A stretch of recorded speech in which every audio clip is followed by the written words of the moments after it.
É isso aí, meu irmão, minha irmã, você que está conosco aqui na Conexão Viva, a rádio que nos mantém conectados ao Senhor. Agora são exatamente 19 horas e 35 minutos.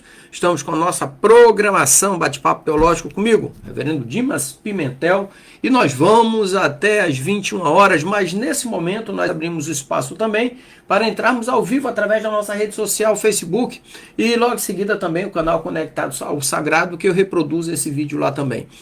E como todas as quartas-feiras, nós estamos falando sobre o livro do Apocalipse, capítulo a capítulo. E hoje nós vamos falar do capítulo 14, que vai do versículo 1 até o versículo 20. Bom, tem algumas situações aqui em cada Bíblia, né? Cada estudo eu uso uma Bíblia diferente e hoje um irmão me perguntou, pastorzão, qual a Bíblia que o senhor vai usar hoje? Bom, eu vou usar hoje a Bíblia Dalet, pessoal. Ó, ela conserva alguns nomes originais nela, é bem interessante. Então eu vou usar essa Bíblia aqui, porque como fala dos 144 mil selados, né, nós não vamos entrar diretamente falando sobre isso aí, porque os 144 mil exige que pelo menos a gente tenha mais tempo para falar. E na realidade o nosso estudo é um estudo panorâmico, né? Não é um estudo macro, não é um estudo micro, né? Não tem tanta, é uma visão panorâmica de capítulo a capítulo. Ok, pessoal? Então, hoje nós vamos falar sobre Apocalipse, capítulo 14, versículo 1 ao 20, que fala sobre o Cordeiro e os 144 selados. Então, eu quero chamar a sua atenção. Imagine um cenário de esperança, de esperança e de esperança desafiadora. Após muitos momentos de tribulação, então tem uma visão celestial, revela uma multidão que ninguém pode contar, de pé, ao redor do trono, né, o trono de Deus, com o Cordeiro na sua frente, ou seja, uma cena de vitória, de fidelidade e de justiça. Então, quando a gente lê o capítulo 14 aqui, precisa se visualizar. Então você consegue visualizar essa cena? Ou seja, essa é a mensagem poderosa do Apocalipse capítulo 14, versículo 1 ao 20. Essa é a visão. Então Apocalipse 14, 1 ao 20 nos mostra a confirmação de que apesar das dificuldades, Deus mantém seu povo seguro e preparado para o que virá. Então hoje nós vamos explorar essa passagem que fala do Cordeiro, dos selados e do juízo que está por vir. Ontem eu até comentei aqui, né? Tem acontecido muitas situações no mundo todo, guerras, conflitos e conflitos. Tivemos a Primeira Guerra, Segunda Guerra Mundial, o grande genocídio, os nazistas tentaram matar todos os judeus, tentaram dominar a Europa, o mundo não conseguiu, né? Muitos foram mortos, martirizados, tivemos outras guerras ao longo da história, enfim, da humanidade. Mas a Bíblia sempre, a palavra de Deus sempre está presente para fortalecer aqueles que seguem a Deus, aquele que ouvem a voz de Deus, aquele que busca fazer o melhor para a humanidade. Então, João tem uma visão bem interessante disso aí. O contexto histórico, para a gente compreender essa passagem, precisamos entender o cenário do Apocalipse aqui. Ele foi escrito por João na ilha de Patmos, por volta ali do fim do primeiro século. E a carta foi dirigida às igrejas da Ásia Menor, que estavam enfrentando perseguições intensas sob o Império Romano. Então o livro é uma revelação de Jesus Cristo que utiliza símbolos e imagem que os cristãos daquele tempo conheciam bem, mas que também oferecem uma esperança eterna. Eu até comentei, eu acho que foi na quarta-feira passada aqui, você imagina se João estivesse vendo um submarino nuclear do século XXI, mas ele estava vendo no século I. 2000 anos de separação. Então para ele era uma besta que saía do mar. Ok? Um avião atirando, para ele era uma besta no céu. Ele ia classificar assim. Então no capítulo 14 nós encontramos uma visão que ocorre após as 7 trombetas, antes da vinda definitiva de Cristo. Então é um momento de expectativa, de juízo e de fidelidade. Então os cristãos eram perseguidos, mas Deus lhe dá uma esperança clara. O Cordeiro está no centro. E há um grupo de 144 mil selados, protegidos e fiéis. Então existe uma grande discussão teológica, né, nessa passagem, por quê? A passagem revela, esse capítulo 14, revela a soberania de Deus na história, a segurança do povo e principalmente o papel de Cristo como cordeiro que venceu. Essa passagem também aponta para a consumação do juízo final, onde o mal será castigado e o bem será recompensado. Então, o selo do Deus vivo representa proteção, identidade e que o povo pertence ao seu rei. Então, além disso, essa passagem também aponta para a fidelidade de Jesus na sua obra redentora, de redimir todos os homens, a humanidade. Então, essa porção, aqui, essa passagem, nos desafia a refletir sobre, principalmente, a nossa fidelidade, nossa esperança e nossa relação com Cristo, que é o Cordeiro de Deus, né? Ela também nos mostra que, mesmo em tempos de tribulação, Deus mantém um povo fiel e assegura a vitória final desse povo, que é a vitória do Cordeiro, que é a vitória de Cristo. Ok? Quando nós pegamos todos os 20 versículos, né, logo no capítulo 1 diz assim: Olhei e eis que o Cordeiro estava sobre o monte Tizom, e com ele 144.000, os quais tinham o seu nome e o nome de seu pai escrito em suas frontes. Então, quando fala-se Cordeiro aqui, refere-se indubitavelmente a Jesus Cristo, o símbolo de sacrifício e vitória. Monte Sião é o símbolo da presença divina no lugar de juízo, de esperança, da esperança do Messias. Agora, os 144.000 aqui, né, que muitas das vezes existem muitos estudos sobre isso e aquilo. Os 144.000 aqui é um número simbólico e provavelmente representa o povo perfeito, completo, formado pelas tribos de Israel, por extensão também pelo povo de Deus de todas as nações. A igreja, lá no Evangelho de João, diz que Jesus veio para os que eram seus, mas os seus não receberam. Mas todos quanto receberam foram feitos filhos de Deus. Nós fomos adotados por Deus em Cristo Jesus. Então esses 144.000 envolve Israel, envolve também toda a igreja, todo aquele povo que se reúne em nome de Jesus. Né? Porque igreja não significa um prédio, não significa uma denominação. A palavra igreja, do grego, é eclésia, que significa uma assembleia, uma reunião de pessoas. E é o que Jesus diz: onde houver 2 ou 3 ou mais, eu estou presente.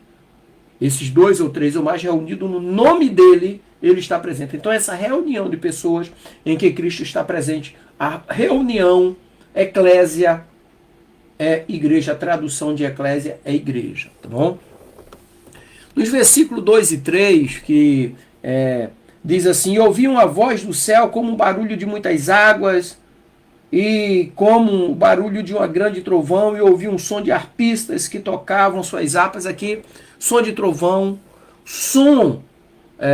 de trovão, todas as vezes que nós lemos na Bíblia alguma coisa relacionada a trovão, representa poder, majestade e autoridade de Deus.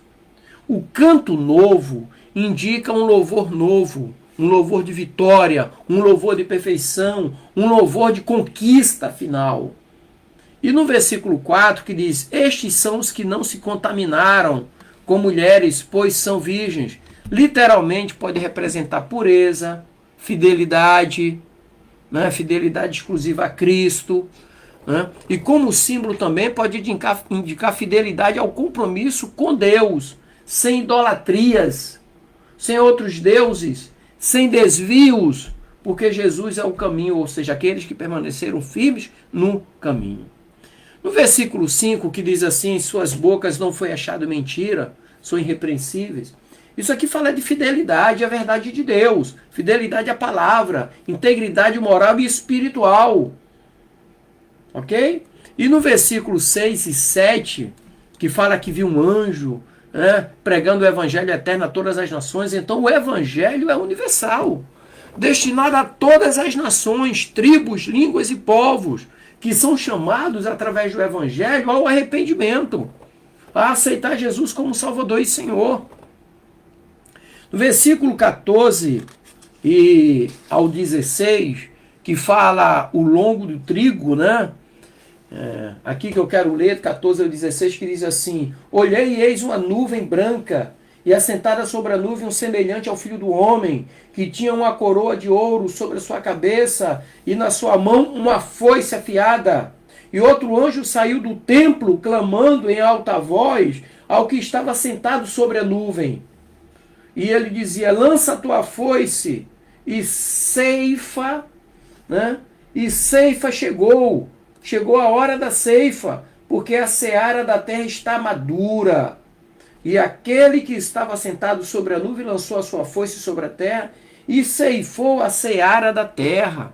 Aqui indica a colheita de almas, simbolizando o juízo e a redenção. Aqui. E do versículo 17 ao 20, que é o final do capítulo 14, que retrata o juízo final sobre a terra, com a videira sendo cortada e o sangue correndo, simbolizando o que? Julgamento e a destruição do mal, simples assim. E e nesse capítulo nós temos 3 palavras-chave. Selo, né, do hebraico esparages, que significa proteção e autorização divina. É selado, né? Você, quando envia uma carta para alguém, ela é selada, e quando chega no destinatário, ele rompe o selo e pega a carta. Então, selados por Deus.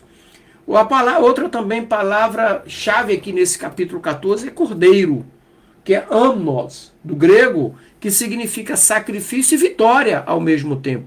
Aquele que se ofereceu em sacrifício para vencer, aquele que ofereceu em sacrifício para garantir a vitória.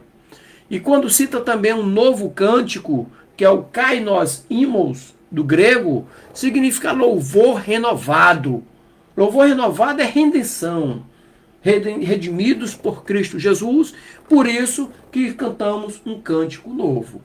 E a curiosidade aqui, os 144 mil, é como se fosse 12 vezes 12 vezes 1000, né?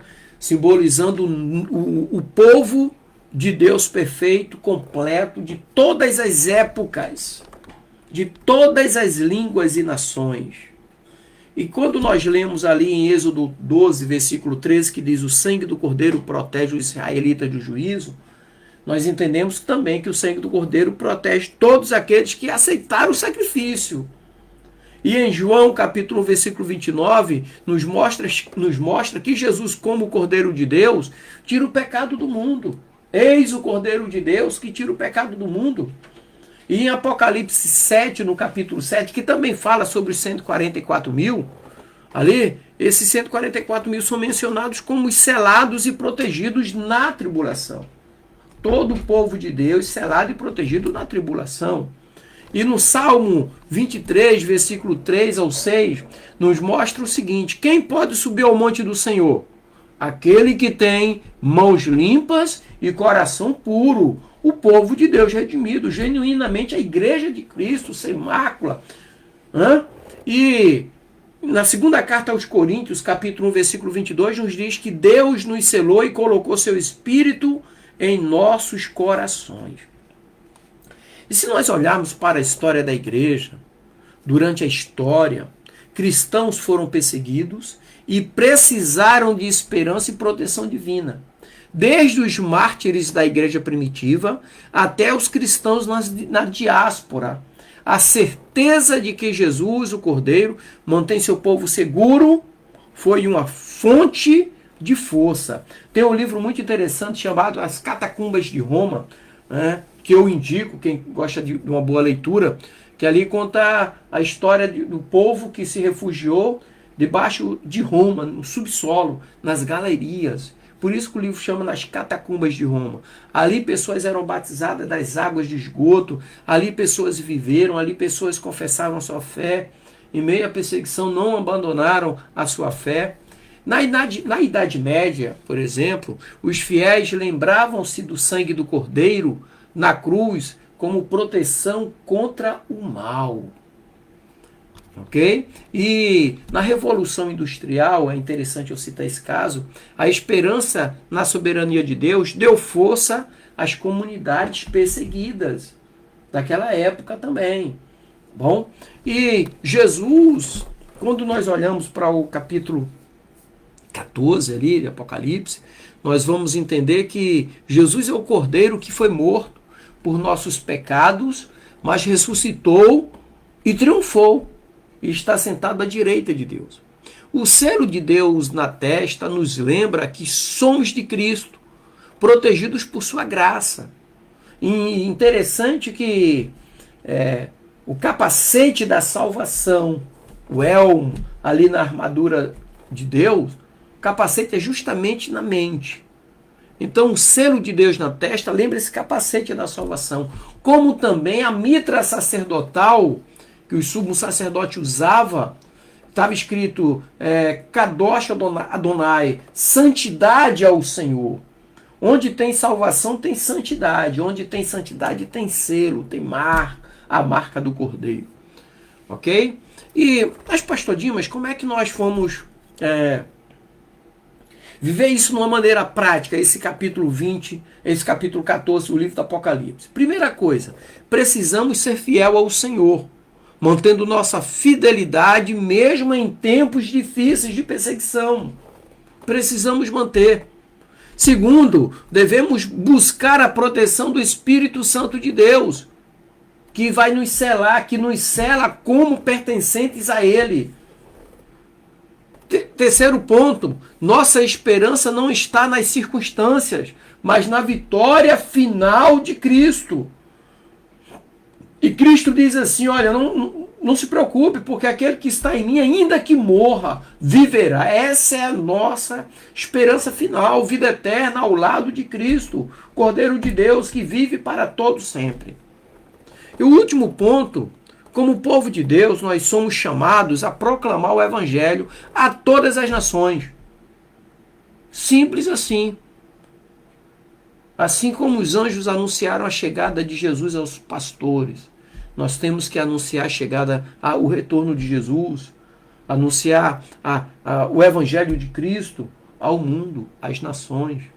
Ok? Então, nessa noite, nesse estudo do capítulo 14 do livro do Apocalipse, eu quero concluir que a mensagem aqui do capítulo 14 nos conclama a confiar no Cordeiro, nos chama a confiar no Cordeiro que venceu o mundo. Mesmo diante das tribulações, Deus mantém o povo fiel, selado e protegido. Então, nosso chamado é permanecer firme, fiéis e proclamando o Evangelho até a volta de Cristo. Amém? Então, queridos, que Deus continue nos abençoando, nos guardando, nos protegendo. A Bíblia diz que o anjo de Deus acampa-se ao redor daqueles que o temem e os livra de todos os males. Então que essa palavra fique no teu coração, esse ensinamento, e que sejamos cada dia mais testemunha e proclamador do Evangelho de Cristo com a nossa vida. Amém? Deus abençoe, graça e paz, e até amanhã. Nós estaremos aqui às 7 horas, mas a rádio continua até às 22 horas. Deus abençoe, graça e paz. E para você